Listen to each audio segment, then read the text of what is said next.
کتنی بڑی بات حضور علیہ السلام نے ارشاد فرمائی. اور میں کہتا ہوں ٹائم مینجمنٹ پہ آپ کو اس سے بڑا کول نہیں مل سکتا، اس سے بڑا فرمان نہیں مل سکتا. ٹائم مینجمنٹ کے سارے کورسز آپ ایک پلڑے میں رکھیں. آج جدید تحقیقات ہو رہی ہیں کہ وقت کو کس طرح جو ہے اپنی دسترس میں لایا جائے، اس کو مینج کیا جائے، اس کو بہتر انداز میں اپنے نفع کے لیے استعمال کیا جائے. بہت کچھ لکھا جا رہا ہے اور بہت سارے لوگ آ کر اس کو بیان بھی کر رہے ہیں. یہ پوری ایک سائنس بن گئی ٹائم مینجمنٹ. سب کچھ ایک پلڑے میں رکھیں اور میرے محبوب علیہ السلام کے فرمان عالی شان کا یہ ایک جملہ ایک پلڑے میں رکھیں. کتنی بڑی بات ارشاد فرمائی. فرمایا من حسن اسلام المرء ترکہ ما لا یعنیہ. فرمایا کسی بندے کے اسلام کا حسن یہ ہے کہ وہ ہر بے مقصد کام کو چھوڑ دے. کام کرنے سے پہلے ہم دیکھیں کہ اس کا مقصد کیا ہے، اس کا نتیجہ کیا ہے. اللہ تعالیٰ نے حضرت انسان کو جو دنیا پہ دے کر بھیجا وہ صرف وقت دے کر بھیجا. انسان ماں کے پیٹ سے آیا تھا تو پیٹ خالی تھا، بھوک لگی تھی، پیاس تھی، برہنہ بدن تھا، تو پاس تو اس کے کچھ بھی نہیں تھا. اسی وقت کو اس نے صرف کیا. تعلیم کی گزرگاہوں سے ہوتے ہوئے اس نے ایک نوکری حاصل کی اور یہ سمجھا میں نے نوکری ملی ہے اور یہ بہت کچھ ہے. پھر نوکری آپ پورا مہینہ وہاں وقت دیتے ہیں، اس کے عوض میں وہ آپ کو 50,000 روپے مہینے بعد دیتے ہیں. تو آپ اپنا وقت کی ہی بدلی ہوئی شکل ہے جو آپ کو پیسوں کی صورت میں دکھائی دیتی ہے. اور رشتہ داریاں ہیں ان کو بھی آپ وقت دیتے ہیں تو وہ اچھی ہو جاتی، اور جب آپ وقت نہیں دیتے تو اختلافات بڑھنے لگتے ہیں، گلے شکوے بڑھتے ہیں اور پھر آہستہ آہستہ تعلقات، دوستیاں مدھم ہونے لگتے ہیں. تو اس کی بڑی وجہ سب سے قیمتی ہے ہی دنیا میں وقت.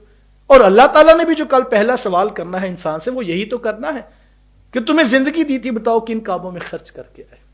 تو میرے اور آپ کے پاس یہ وقت کی بہت بڑی نعمت اور اللہ کا یہ عطیہ ہے. میں آپ کو یہی سمجھا رہا ہوں کہ وقت ضائع نہ ہو، وقت کو با مقصد کر لیا جائے، وقت قرآن سیکھنے میں صرف کیا جائے. میں آپ کو یہ سمجھا رہا ہوں لیکن وقت میرا بھی انتظار نہیں کر رہا، جبکہ میں وقت کو ہی سنبھالنے کا طریقہ بتا رہا ہوں اور اس کی دعوت پیش کر رہا ہوں. لیکن یہ سانسوں کی مالا ہے جو تیزی سے چلتی جا رہی. یہ بات بیان کرنے سے قبل میرے پاس وقت زیادہ تھا، میری زندگی کی اتنی سانسیں اور گزر چکی. ایک مفسر فرماتے مجھے ان الانسان لفی خسر کا ترجمہ سمجھ نہیں آ رہا تھا. بے شک ہر انسان خسارے میں. اس کا مطلب کیا ہے؟ فرماتے کہ میں بازار کی گلی سے گزر رہا تھا کہ ایک شخص پھٹے پہ برف رکھ کے بیچ رہا تھا اور وہ آواز بڑی عجیب لگا رہا تھا، ارحمو ارحمو. فرمایا کہ رحم کرو میرے اوپر، رحم کرو میرے اوپر اور مجھ سے جلدی جلدی برف خرید لو. اگر تم نے برف خریدنے میں تاخیر کر دی تو میں نے کمائی کیا کرنی ہے، میرا راس المال بھی ضائع ہو جائے گا. کیونکہ برف ایک ایسا سودا ہے جو گاہک کا انتظار نہیں کرتا. گاہک وقت پر آ گیا تو بک گیا اور پروفٹ آپ کے ہاتھ میں آ گیا. لیکن اگر گاہک نہیں آتا تو برف تو تیزی سے پگھل رہی ہے. تو یہ جلدی جلدی بکنا ضروری ہے اسی وجہ سے. اور اگر یہ نہ بکا سودا تو برف پگھل گئی اور جو راس المال جو انویسٹمنٹ کی تھی وہ بھی آپ کی ضائع ہو جائے گی. یہ سانسیں بھی پگھلتی برف ہے.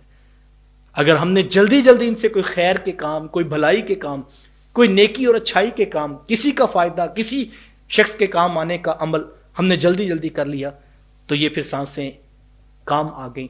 اور اگر ایسا نہ ہو سکا تو یہ تو ایسے بھی ضائع ہو جانی ہے. کاش ہم اس وقت کی قدر کریں. اور یاد رکھیے گا جوانی کے اندر بہت ساری چیزیں انسان سیکھ سکتا ہے وقت کو منظم کرنے کے ساتھ.